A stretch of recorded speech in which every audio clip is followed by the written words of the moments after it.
The Innovations in Soil Science presentations are funded by the Australian Government's National Landcare program and was delivered by Soil Science Australia, Agriculture Victoria and Gecko Clan Landcare Network.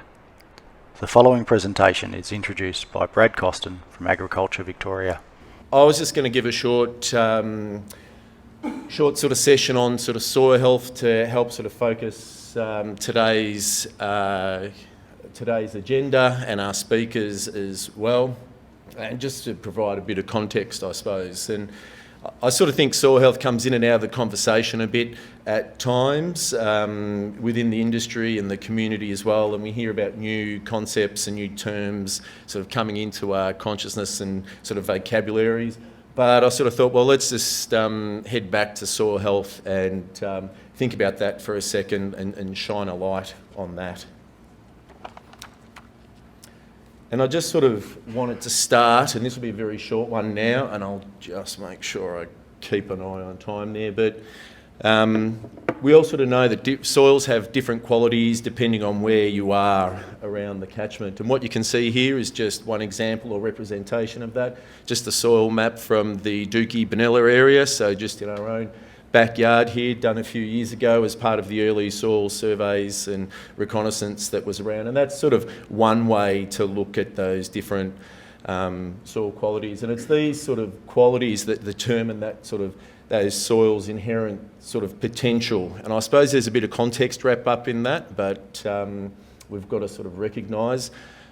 And to me, sort of that soil health really is about the condition or the fitness of that soil to head towards that potential. And again, that might be for, we could look at the biological sort of productivity of that, so farming and using it from that aspect, or an environmental quality, or plant or animal health as well. So from a soil health perspective, that's sort of a way that I think, given that we're in the farming game here today, that's a good way to look at it.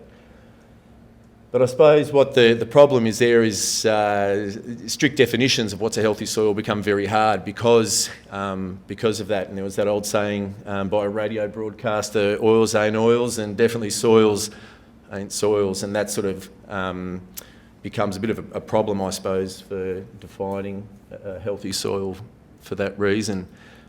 But that said, I suppose a healthy soil, just in some aspects to help with our mind, we can think of a healthy soil as supplying nutrients and water and oxygen for plant growth, such as pastures in this case, and productivity. So a healthy soil will be able to provide us that.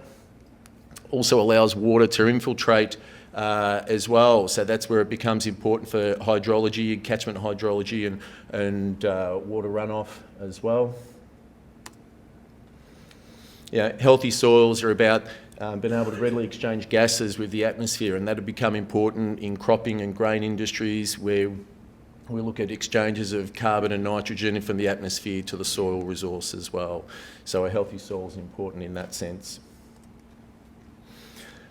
Healthy soils, we can think about it in having a good range of pore sizes to give us the versatility to grow various agricultural products there, potatoes in this instance, but can drain readily as well and offer good soil structure and parts of the profile to explore with roots.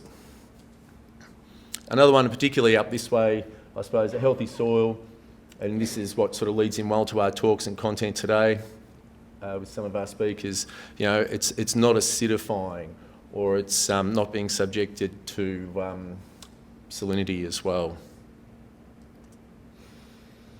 And probably importantly too, it's about healthy soils, about resisting erosion, so whether wind or water erosion as well. And we're seeing agriculture really change and improve in its practices to really conserve soil. And if I think back to the stories that we would have heard from farming long ago, I think farming's come a great way in terms of looking after the land as well. Just to finish off, I've just sort of juggled things around just to keep on time here.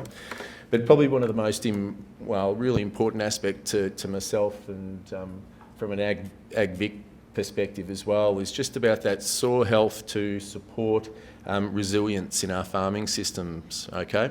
And this is just, my second last slide, I suppose, but what I really wanted to convey in this slide here is what you see there, the photo there is just ground cover at about 70%, and we know at about 70% ground cover, that's when it's affording some level of protection from erosion, from water erosion, okay? That's what it would look like. And what the graph actually shows here is the proportion of, say, the Golden Broken catchment here that is subject or is protected from erosion over the last 20 years. That's the graph on the bottom there, okay, from 2001.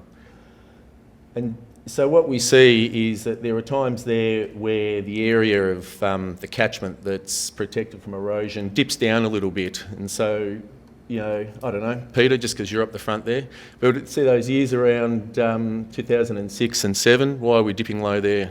Is it drought? Absolutely, that's right. And so what you're seeing there are those years where drought and lack of rain really bite, and the area of the catchment, and that's only grazing areas, but if I run it for cropping and other land uses, it'll be very similar, okay?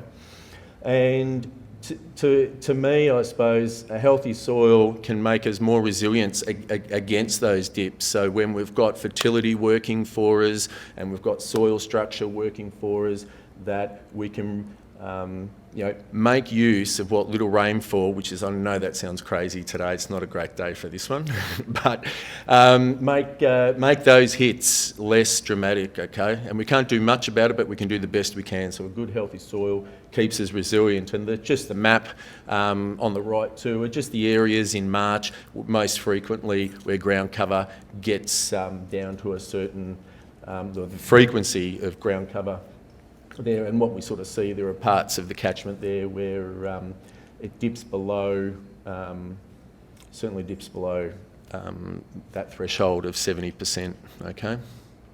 And just the last one here to link in with the rest of our speakers today, and I think the lineup's great because this you would have seen in a lot of textbook stuff if you've studied ag or environmental sciences or science at schools, unis and things like that. And we often sort of think of soils as these sort of areas or domains around the chemical, the biological and the physical aspects of soil. And so when we talk about the chemical aspects, we're talking about things like pH and cation exchange, nutrient interactions, or interactions with organic matter, and the physical aspects of soils such as texture, structure, soil-water relations as well, and the biological aspects, nutrient cycling and disease suppression as well. And I suppose what we need to be aware of here is that the whole is more than the sum of its parts. So yes, we talk about these in isolation,